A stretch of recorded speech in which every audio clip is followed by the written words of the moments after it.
Big mistake, wrong message to your workforce, to your drivers. I just want to remind David Risher, I've said this time and time again since he started. Here it says Lyft is becoming more customer focused for riders. And then he says for drivers. But let's see how much drivers are included. I am a customer-obsessed person. I worked at Amazon for many years. I drank all of the Amazon, Jeff Bezos Kool-Aid about how the best businesses are the ones that fundamentally meet customers' needs and just blow people away. And so, for me, I think that the Uber-Lyft dynamic over the last couple of years has been more a competitive dynamic than a customer-focused dynamic. And so what got me really excited about joining up with Lyft is saying, let's really turn this into a customer-focused thing. Let's turn it into being obsessed by our riders, obsessed by our drivers, and you can see the results. Is the battle about taking it back to Uber, or is it about taking it back internally, getting that vibe back that Lyft was always known for? Well, I'd say it's about taking it to customers. I really think that. I mean, look, we are social beings. We want to get out of our house. But at the end of the day, we also spend a huge amount of time on our screens. So it's funny you think of it this way, but part of Lyft's reason for being is we're sort of the interface between your phone and the real world. So that's really what it's all about. And then the excitement internally of trying to build cool products and services for customers, for riders and drivers is fun. When you say that you're focused on the consumer and you want to be consumer obsessed, what does that mean for the Lyft platform? What's not on there that you see could be on there next year? Well, let me start with kind of the basics, right? Because when we started 4 months ago, our prices weren't quite in line with where the market needed them to be. So now we've reset our pricing to be competitive with where Uber is. Lower prices than we used to have, for sure. Same with driver pay. We've increased driver pay to be in line with where the market is, and that's really important. Drivers make billions of dollars on our platform, and we need to pay them well. So full stop. So that's where it starts. Then it's about picking you up on time and making sure you've got a good experience every time. And I hope every single day we do that, and I hope we're doing it better every day than we did the day before. And then we start to get into the more differentiated pieces. So let me give you an example. Everyone likes a good deal sometimes, right? We all feel like at some point we want a deal. And so we have an option called Wait and Save, which allows you to basically say, I'm willing to wait another 5 or 10 minutes, and I'll get a cheaper price.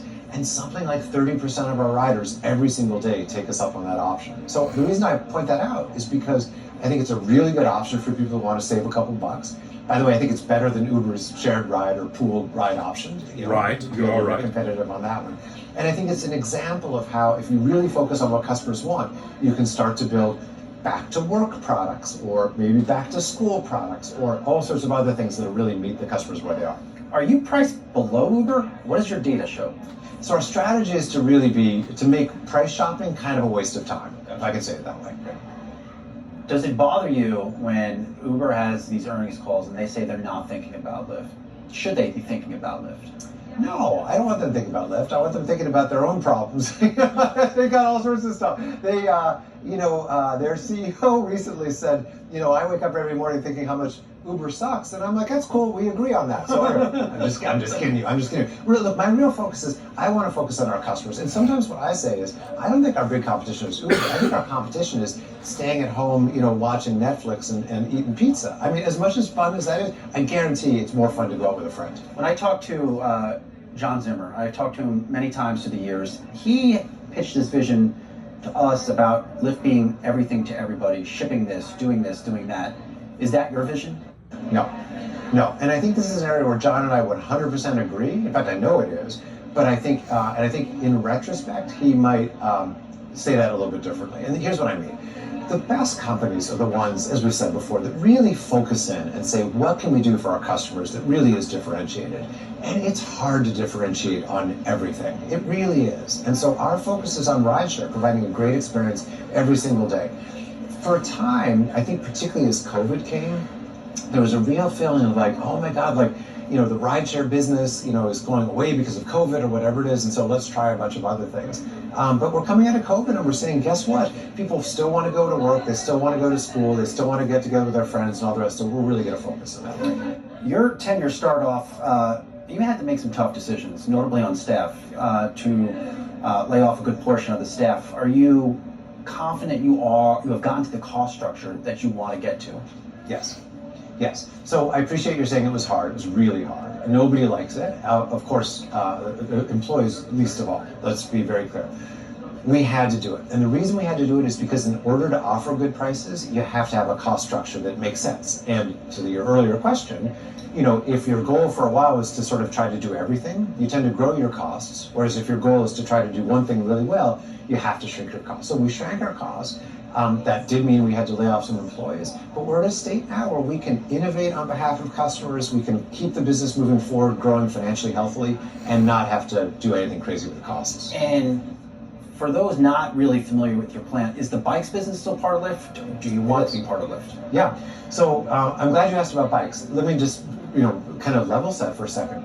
Just in New York City, so Lyft runs bike systems across the United States in a bunch of cities, in Chicago, in New York, in DC, San Francisco, all across the United States.